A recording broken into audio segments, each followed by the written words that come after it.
Well, my professional background leading to my current profession was somewhat of a circuitous route. I'm an engineer by trade, and I grew up as a civilian within the Department of the Army, and then the end of my federal career was with the FBI. I'm currently an executive coach, a mentor, and organizational consultant since retirement from federal service. And there really is a clear path in my mind coming from A to Z. Engineers are all about creating organization out of chaos, and what I do in my coaching and organizational development work is helping individuals and organizations prevent chaos and create meaningful workplaces.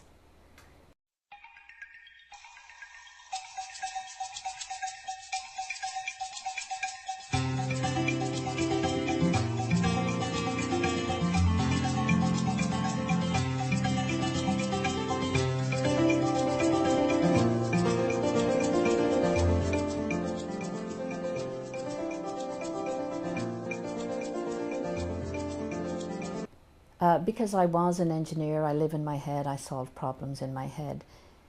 That's the challenge and the street credibility of what I'm currently doing. When I focus my energy, I'm able to get out of my head and into my heart. And I help high-performing individuals and organizations move from their head to their heart and realize that they might be in systems and in engineering organizations, but they're truly in the people business. So that's both the hardest part of the work and the most rewarding part of my work.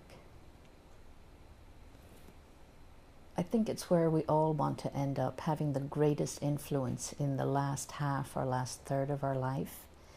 And what I did professionally for 30 years, I was very good at, but I realized I had more opportunity being employed myself to influence conversations around me on an individual level and reach out to other professionals and reach out to up-and-coming careerists and young students and help them maneuver in the workspace so that they can achieve meaningful work lives.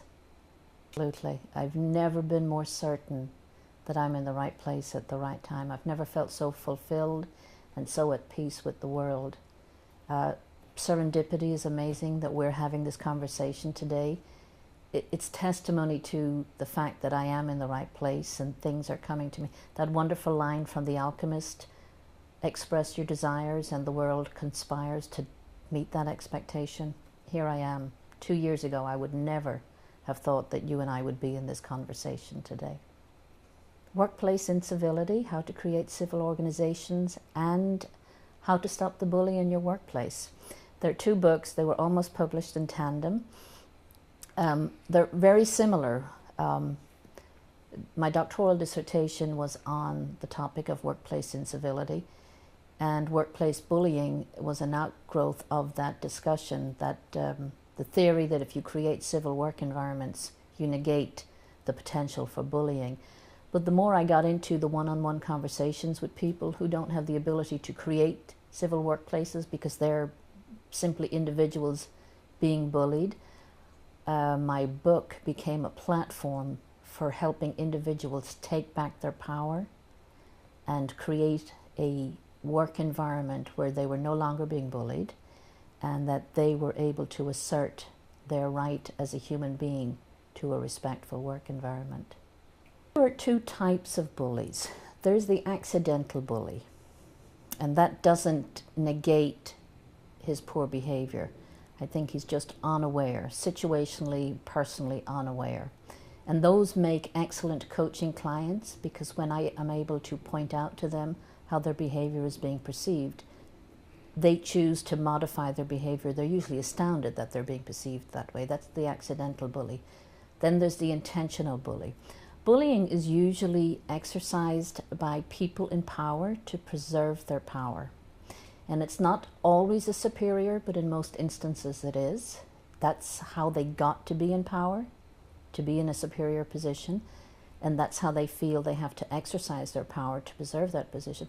There are times when peers and subordinates can be bullying because performing in a bullying way because they're exercising implicit power that they have by nature of their ethnic group, or their gender or their family status in an organization. Those are the more insidious bullies because they are purposely and intelligently abusing power over other individuals for their own benefit. I don't think we change our spots coming in and out of the office door. I think how we show up to work is how we show up at home, and how we show up in our church groups, and how we show up in our volunteer activities. As I'd mentioned to you before, in my Take Back the Power program, I don't just help people in the workplace. Bullying takes place in church groups. You wouldn't expect it, but it does. And it's always where there's a hierarchy. There's always a jockeying for power.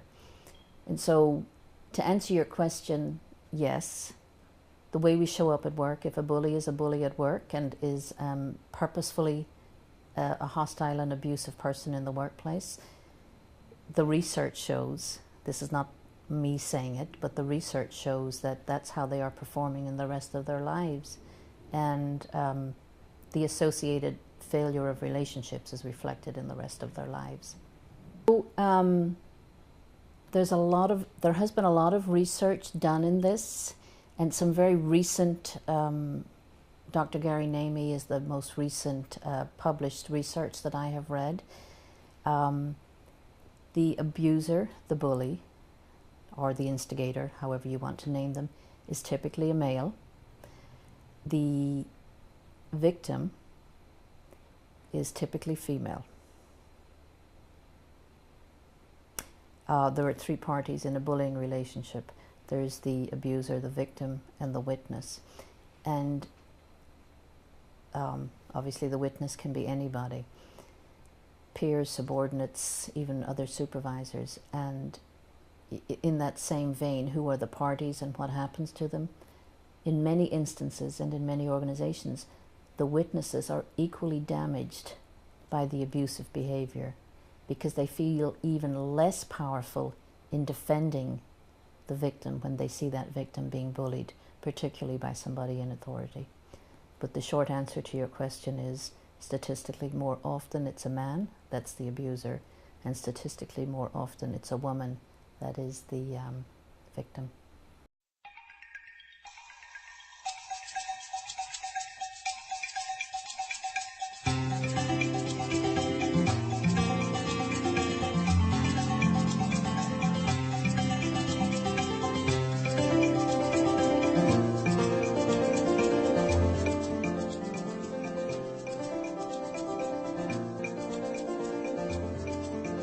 Awarenesses of phenomenon, the awareness comes first and then the programs to support it.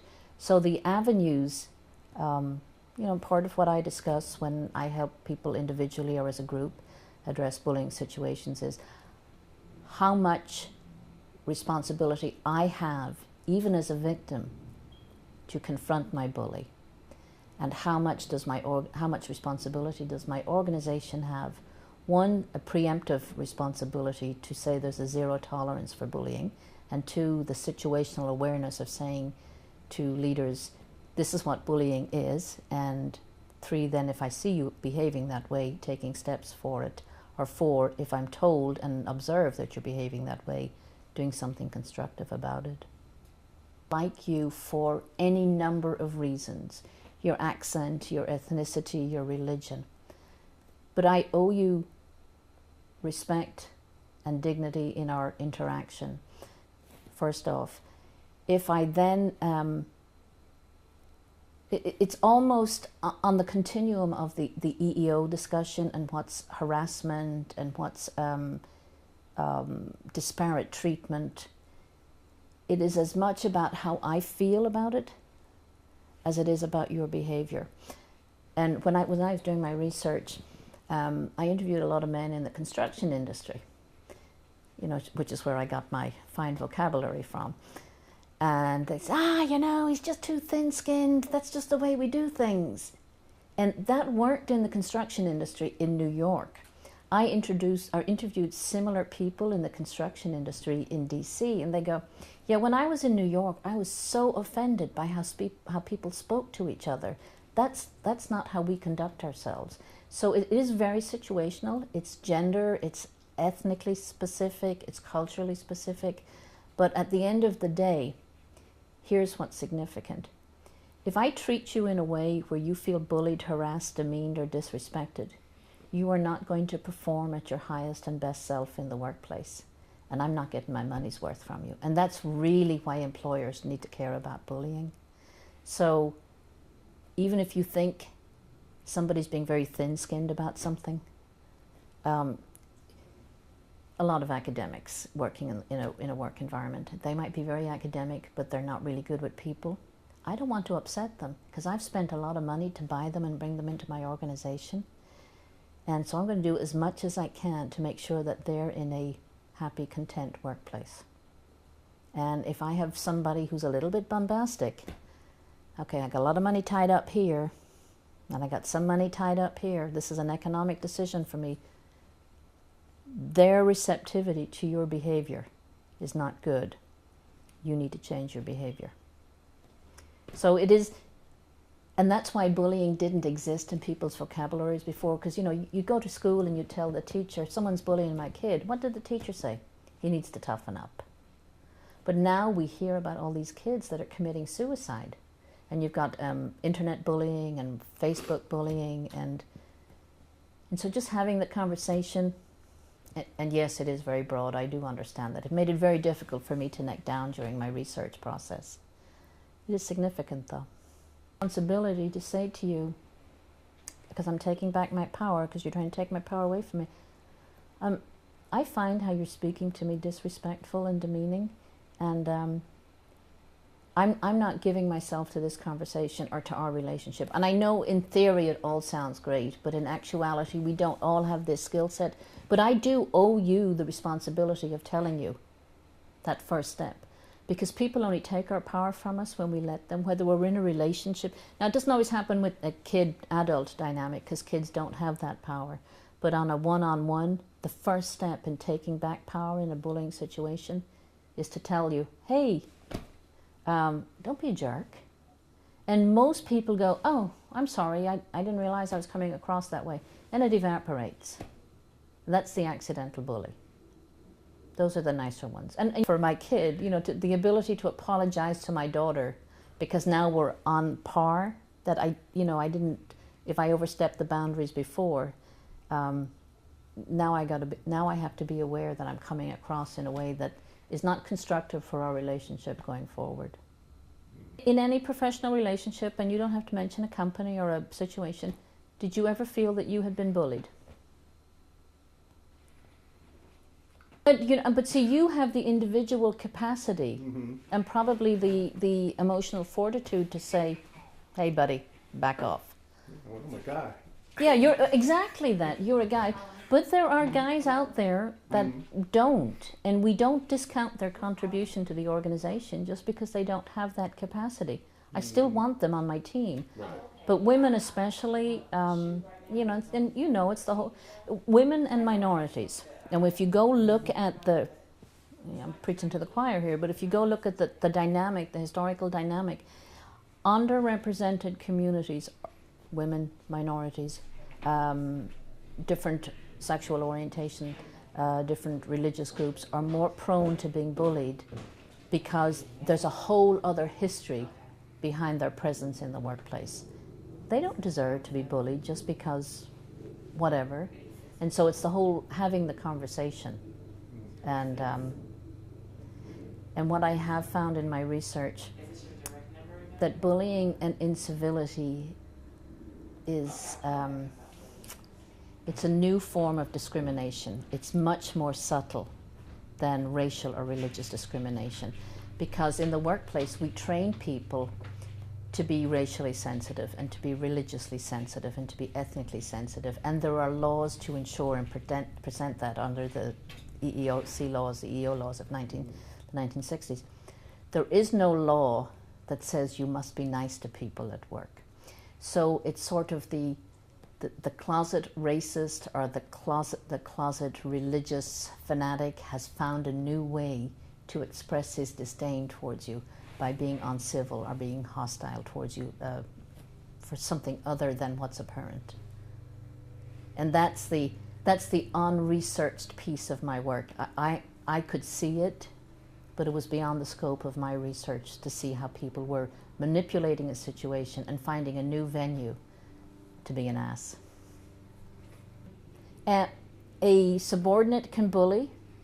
A subordinate who doesn't like a supervisor's direction can manipulate, can hide under the mantle of other protections in the organization and manipulate the system to his advantage. It's an insidious fact that it happens, and nothing in life is ever quite as it appears, and so everybody's entitled to due process. But having the conversation is the first step.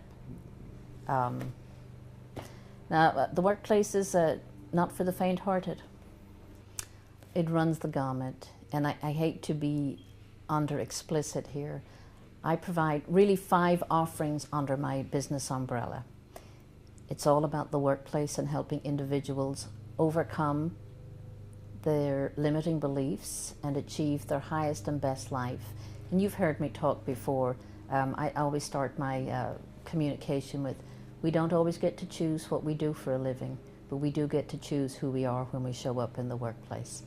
And I believe we all aspire to mastery, autonomy, and a sense of purpose, and that we should feel fulfilled in our self when we're in the workplace.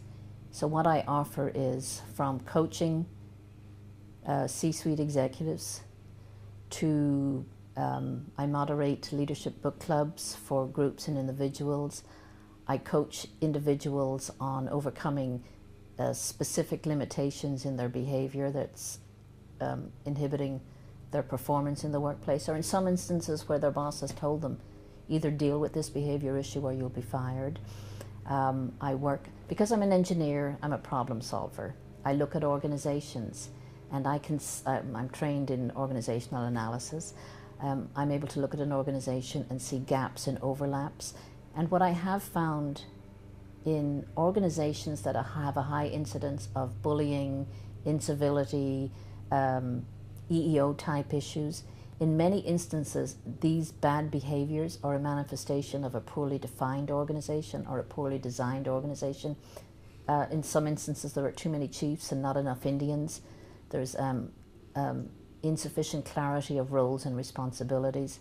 So I help organizations analyze their hotspots, and then I help the individuals in those hotspots come to terms with their limiting behavior and then work on a way forward towards improving their behavior.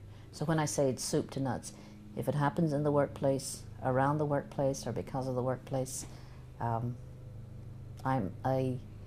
like to say I'm the accountability partner that helps you improve your work life.